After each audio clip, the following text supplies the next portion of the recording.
Hi, this is Coach Lee with myexpatcoach.com, and in this video I'm going to explain why no contact works so well. Take a second and subscribe to my channel with the button below, and if this video helps you, please click the like button anytime while you're watching. So the no contact rule, which people talk about a lot, especially when it comes to breakups, to getting your ex back, and even in some situations when things just aren't going well with a boyfriend or girlfriend. So people often say, well, why does no contact work so well? Because it's almost as though you're doing nothing. And that's only partly true, because sometimes not doing anything is the right course of action. For example, to use a sports analogy, sometimes a defensive player's best move is to stay where he or she is, right? Maybe he doesn't get faked out, or maybe the offense just simply hasn't moved the ball to a place where the defender needs to move and he's in the best spot possible. And you could say, well, he's not doing anything. He's just standing there like a lazy person. Well, that's not true, because sometimes that's the best thing to do, is to literally stand. And that's actually what no contact is. It's not doing nothing. It's standing. You're not moving forward. You're not going backwards. You're just standing. You are holding your ground, because you know that responding with dignity, with maturity, and with patience is an attractive thing to do, but also because that's what this person has asked from you. So if someone has broken up with you, what they're saying is, I don't want you in my life right now. And if you were to try to force your way back into their life, or to say, no, I'm not going to let that happen, you're not going to remove me from your life, well, number one, that's not your call to make. And number two, you look ridiculous. And number three, you hurt your chances. The mature, adult, dignified response that is also the most attractive is to accept the person's wishes, because that's all you can do unless you're some sort of stalker or psychopath. When someone does not want you in their life, you don't get to force your way in. And people who try that really push the other person away. They seem like some sort of stalker. They won't take no for an answer. They seem almost mentally unstable, and you don't want to look that way at all. You want to look as far from that as possible. And so that's what no contact in many ways sets up. It says, okay, I'm reasonable. I am a person with a level head on my shoulders. I'm emotionally healthy. And we've probably heard stories, most of us, of crazy exes who won't go away and who show up at someone's house and scream and beg and cry and plead and just do all these things that are not attractive. And as a matter of fact, a lot of times they are funny stories that your ex will tell on future dates with other people. You don't want to be a funny story for your ex. You don't want to be a source of laughter and ridicule for your ex in the future. Don't get on that list of crazy exes. There's a reason that they are still exes. So no contact. One of the reasons it works so well is because it's the sane thing to do. It helps you to look like you're emotionally healthy, like you have your act together, like you're not obsessed with them. And moving to the next reason that no contact works so well is because it gives them time to reflect. And that is so important, because whenever someone is confused about how they feel about you and where they want you in their life, a very important thing that you can do, one of the most important things you can do, is to temporarily, hopefully, and most likely, remove yourself from their life. And so they can see what it's like without you. They can miss you. They can hear their phone vibrate and be disappointed because it's not you. So what you're actually doing is letting them sample life without you. Because if you stay in their life, if you keep contacting them, you keep calling, begging, pleading, showing up, they are not getting to experience you not in their life. And what's actually happening is you're being annoying. And so the experience they are having of you in their life is actually a negative. Think about it. If you wanted something in your world done a certain way, and another person was saying no and begging you to do it a different way and would not let up, like a child begging a parent when they've said no, Do you think that would annoy you? Do you think that would make you want to be around this other person more?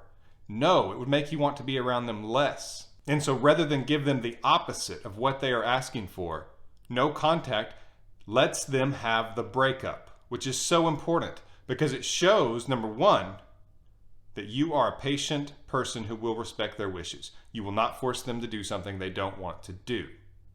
Number two, it allows them to see life without you. So hopefully, and oftentimes, they can see they don't want life without you, and they will come back to you.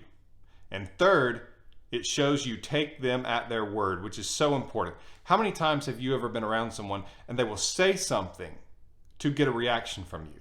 Like maybe you were supposed to go on a date with someone and maybe some of the details are not quite as they want, and they say, well, I guess we won't go then. And all of a sudden you start jumping through hoops to try to make things happen differently so they'll want to go again, right? That's a really immature thing for them to do. And so when you start showing people you take them at their word, that behavior stops. So for example, if you were supposed to be going on a date with someone and she said, or he said, oh, that won't work out either. Oh, well, I guess we won't go. And you know they're just being difficult to try to get you to jump through hoops. Just say, maybe next time. They will stop that behavior. And no contact is the same thing. It's taking them at their word. It's saying, if you want to break up, that's what you have said you wanted. I will give you that because that's what you want. And it shows them they can't just flippantly say, I want to break up, that you will take them seriously. So they are more careful with their words or with a threat of breaking up because they know you'll take them up on it. So it's a powerful thing in that way.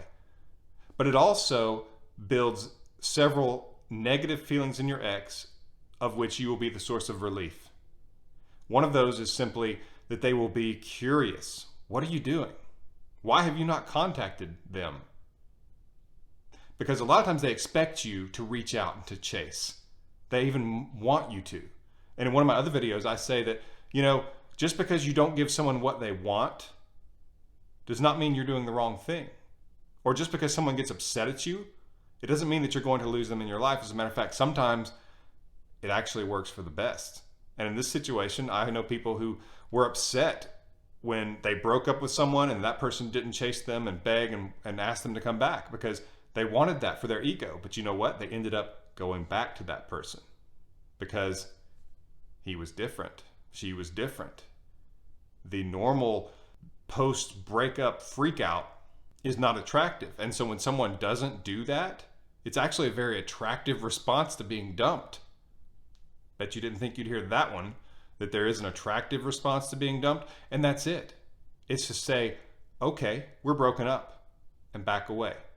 Another negative reaction that oftentimes people have when they have dumped someone and that person goes into no contact, after curiosity, is going to be concern.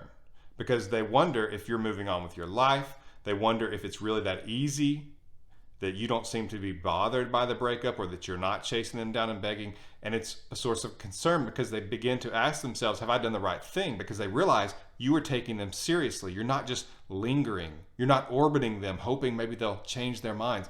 That they have to get serious about this and make a decision if they're going to come back to you because the clock is ticking.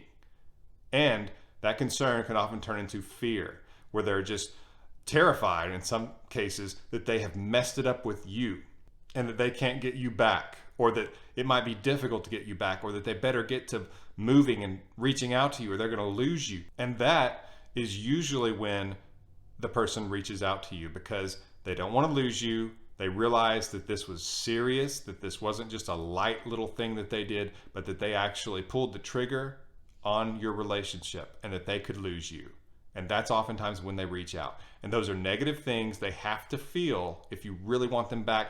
And it's not just where you talked them into coming back and later you wonder if they really wanted to come back.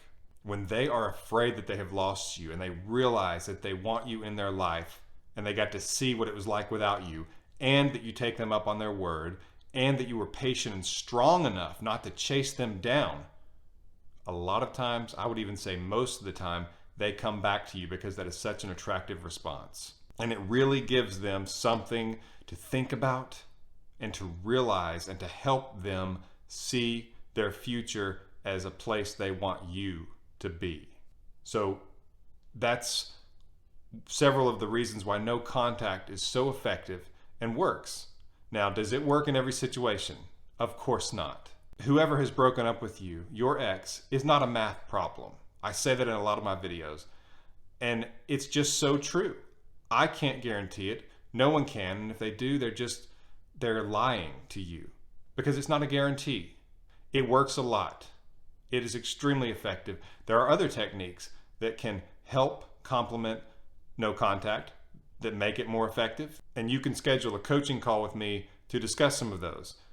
You can schedule that at myexpatcoach.com. No contact has worked many times where I've been even doubting that it would, and it still came through. But it's not a 100% thing.